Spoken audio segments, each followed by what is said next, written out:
So the classification of stainless steel in different categories is dependent on the alloying element or the percentage of alloying element which is added to the stainless steel, and that will determine the phase or the room temperature phase of the in the microstructure of the given steel. So chromium being ferrite stabilizer, as we see that it can room temperature stabilize the ferritic phase. But at the same time, carbon acts in opposite direction. Carbon is austenite stabilizer in a way. So the more the amount of carbon present in the steel, higher the amount of chromium which has to be added to compensate for the carbon content. So chromium minus 17 times the carbon percentage. So that is an empirical relation which has been formed after a lot of exercises. So it should be greater than 12.7. So if this percentage is greater than 12.7, it is sure that at the room temperature we will have ferritic stainless steel.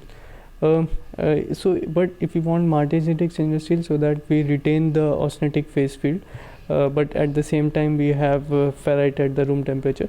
So the chromium minus 17% carbon should be less than 12.7. So this is the critical concentration in this particular equation. So if this is exceeded, we'll have only ferritic stainless steel at room temperature.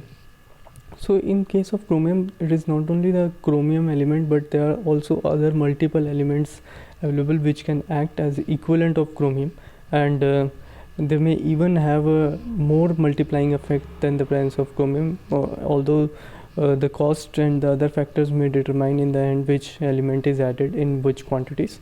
So we can see that chromium equivalent gives us a variety of elements such as silicon, molybdenum, vanadium, aluminium, niobium, titanium and tungsten, which all contribute to the stabilization of ferrite phase at the room temperature and almost work as chromium, and in a different degree of their effect.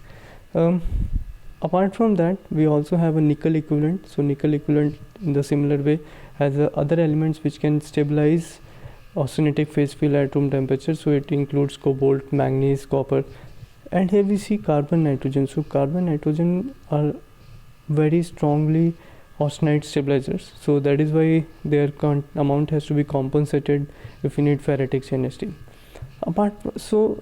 Finally, if we have to decide combination of nickel and chromium, which phase will be stable, so we have Schaeffler diagram. So this is actually a diagram which has which is plotted between the nickel weight percent and the chromium weight percent, and depending on the percentage of the two elements, we can have determine which phase will be stable at which concentration of these two elements. So it is not necessary that whatever we calculate is the phase which we expect. So it is necessary to refer to the Schaeffler diagram, and they are readily available for these kind of materials.